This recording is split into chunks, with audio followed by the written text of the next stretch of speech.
This is how I'm going to mount the larger tire for my Toyota Tacoma.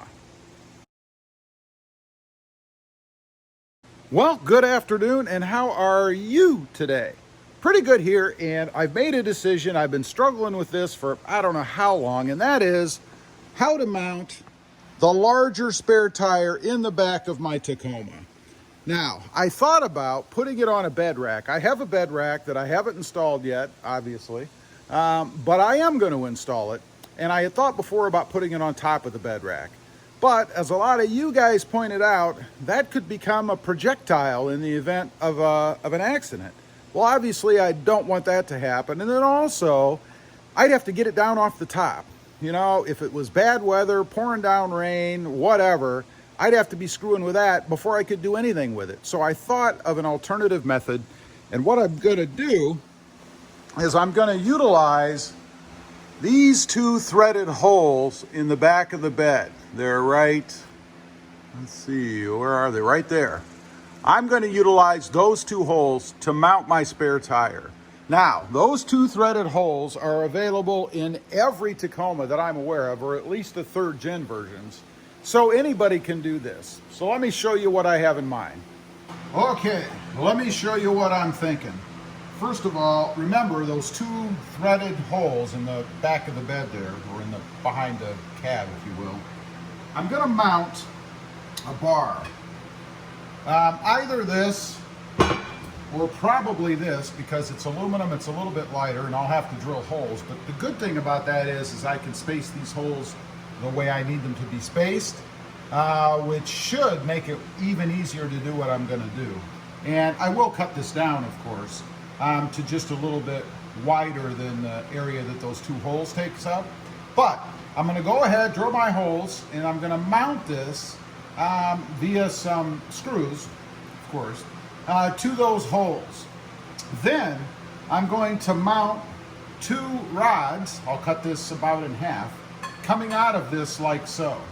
Now, these rods will extend through the lug nut holes, if you will, on the spare tire. And then I've got some thumb screws here that I'll use to tighten that down so that I could remove the spare by hand if I need to, right?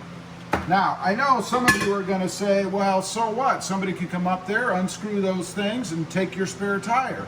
And that's true, if it weren't for this. And what I'm going to do is run some, what do they call this stuff? It's a braided steel looped in cable through one side of the tire, and then I'm going to lock it with a keyed padlock. Now, that's just an extra step to protect your tire. I mean, if you live in an area where theft isn't a problem, or you never leave the truck, you may not have to do this, you may not have an issue, but no matter what you do have to secure the tire somehow so that it can't be easily stolen. And that's how I'm going to do it. My main concern is to be able to mount that tire behind the bed there, or behind the cab, and keep it secure. So, first thing that I need to do, I suppose, is decide which rod I'm going to use. And I need to go do some measurements for that.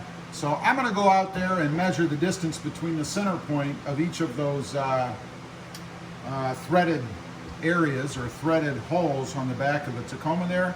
And then decide whether I want to try to use existing holes in this piece or drill my own here, which is really the way I want to go. Okay, first of all, I cut my piece off here. I'm going to drill holes right through the bottom here. That's what's going to secure it to the truck itself. And then I'll drill 2 other holes here.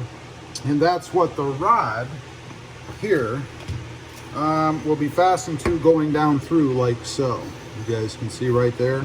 And then it will extend up here to where it will go through the lug nut holes, and I can tie the lug nut into this.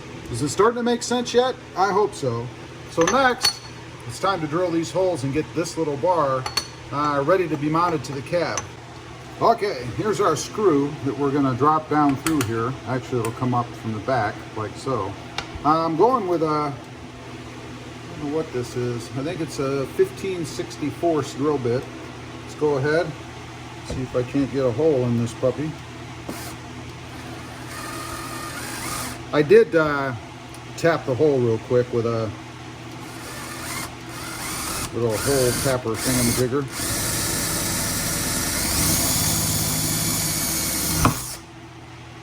Okay. Put gold in there. Get rid of these shavings. Make sure the screw fits. And it does, so that's good. Now, the only other issue is going to be, is there going to be enough room in there for me to stick a wrench inside and actually be able to turn that thing? I hope so. Let's do the next one.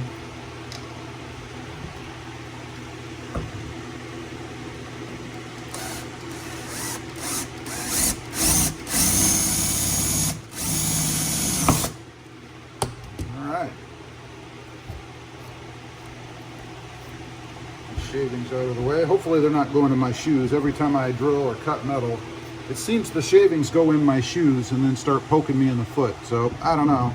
Check that one. It doesn't fit great. Let's make it a little bigger. Oops. Don't want to drill myself. There. Pretty solid, I think. So now, and you can see I'm a little bit off, but that's okay. You'll never see this. It doesn't really matter as long as I've left myself good positioning for the tire holes. That'll be the next thing. I may have to cut myself a third centerpiece here. But like I said, the screws are going to go in from the inside. I'll have to use probably a pair of needle nose pliers or something to get the screw in there. But we got to drill the holes for the bars or the threaded rod. Okay, moment of truth. I've got my little bracket thingy here with the bigger holes drilled on the other side. Should space out to be pretty close to what the holes are in the wheel, I hope. I'm gonna go ahead, see if I can't screw this thing in. It's supposed to go right here, and it looks like my placement is pretty good. Now I just have to figure out how to get inside there and turn the end of that bolt. That's going to be interesting. Let's give it a try.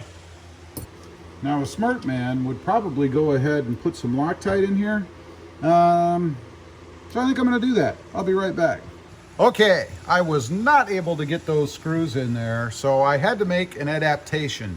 I wanted to be able to use a socket through the bracket to be able to tighten the screws, so I drilled a couple holes over the bolts, and my socket fits in there. You guys can see the bigger holes there, and it should work pretty well. So let's go ahead, set you guys back up here one more time, and you can see if this actually worked along with me.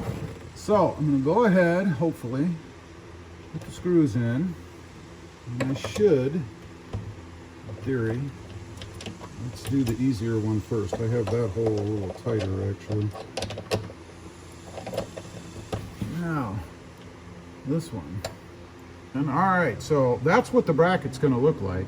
But you'll never see it because the tire will be in front of this via these two holes, hopefully, that I'm going to screw into. At least that is my plan. That is the grand plan. So, you go ahead and tighten this down, and then we'll come back with the drill rod and do a kind of a test fit and see how long that drill rod really needs to be, or I should say threaded rod.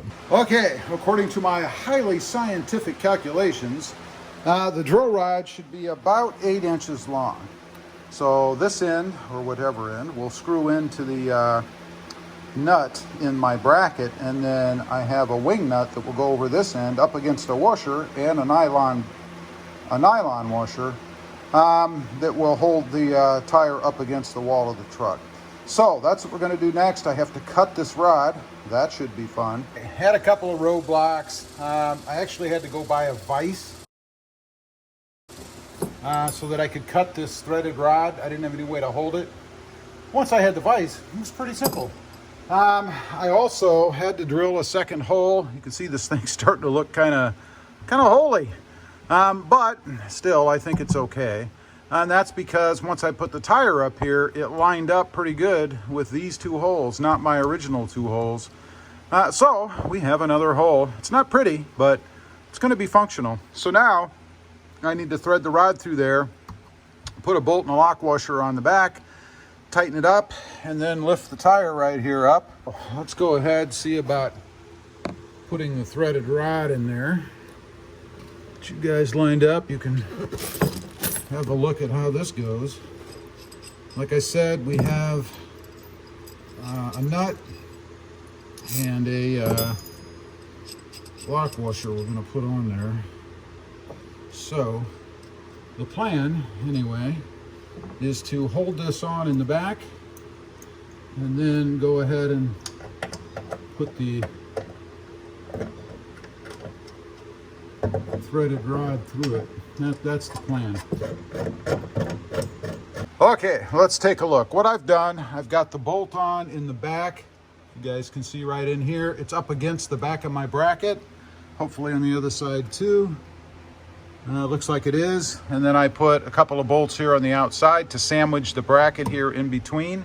That should keep these pretty darn firm, and they look pretty firm. There is a little bit of give in them, which is good because I'll probably need that.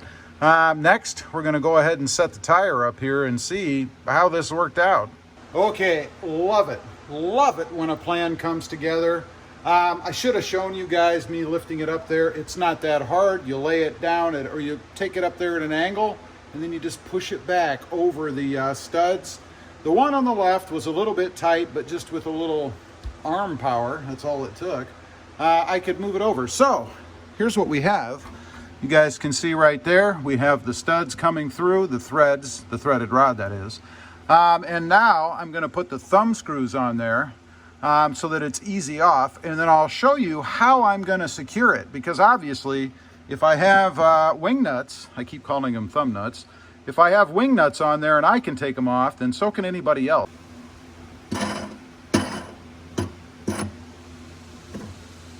Okay, there you go. We've got the wing nuts on there now, nice and tight. I don't think the tire is going anywhere. I did take the center cap out because I got to thinking, you know, that's a theft potential there too. Plus I wanted to kind of look at this for another mod. So anyway, we're going to keep this off. I'll probably just put it somewhere in the back so that it's with the truck. But I think having it off is probably a good idea. And this is a nice finished surface anyway, so it's not like it's horrible to look at. I know the tire itself is, or the wheel is dirty, but you get what I mean. So we have that all nice and tight. Oop, I can actually go a little more. And I'll check that once in a while just to make sure that it stays nice and tight. I don't know why it would ever move, but you never know. So next, I'm going to show you my theft deterrent device. Here's what I've got for security purposes. It's a master lock braided steel looped in cable. You guys can see right here. I think I showed that in the beginning. And then a lockable, and I did not want a combination. I wanted it as simple as possible because it will be exposed to the elements and I don't want to have to break it open, which I know you can do. But anyway, let's go get this thing installed. Get all this stuff off of it. Ooh, well, that's pretty firm. It's 6 feet long, so let's see if it's long enough to do what I want. Okay, here's what I'm thinking. I'm thinking I'm gonna either go all the way across through the actual holes in the wheel, which I don't think it's gonna reach that far. It might. I'll just come off of here. I'm gonna go through, either way, I'm gonna go through here and run the cable through here as my point to tie it to the truck. Okay, I did get it through. You guys can see where there's a will, there's a way. Ran it back behind the tire. It fits pretty easily. And then just through one of the holes in my wheel here. And kind of debating on which one to go through. I think just on the bottom there. I mean, I want people to see it because I want them to know it's secured before they come up here and try to take my wing nuts off and mess with it. They can see that there's something through it. And this actually works out quite well because it's just long enough that I can go ahead and get the padlock on there. And there you have it. And other than maybe a noise there, which I doubt I'd be able to hear in the cab anyway, but if it does, it does. The lock's just kind of dangling here, so it's not going to be banging up against anything. And again, I want people to see this because I want them to know that they can't just come up here and rip this thing off, that it's going to take a little more effort than that, and maybe that's a deterrent enough for them to go somewhere else. And let's be honest, any kind of security measures that we make are just deterrents, because again, anybody that wants to steal anything is gonna find a way to do it. All done. Sweating to death out here, by the way. It's I don't know, 95 degrees and humid. Anyway, it's all done. I love the way that it turned out. Finally found a solution to hauling around a bigger spare in the Tacoma rather, and now I can get rid of the spare that's under the truck to reduce weight a little bit. I don't need it, it won't fit anyway. So I'm gonna go ahead and pull that thing. We'll be selling that hopefully to somebody locally here who wants it. But anyway, leave a comment down below. Let me know what you think of the RobMotive spare tire solution. That's what I'm calling it. I think it's pretty cool. Leave a comment, let me know what you think. Also, real quick, if you haven't before and you're interested, check out my other channel. It is RobMotive JT, all about my 2020 Jeep Gladiator sitting right up there. Don't forget to smash that notification bell so that you don't miss out on any upcoming videos. And do me a favor, hit that subscribe button on the way out. Thanks for watching. Stay safe out there. Bye.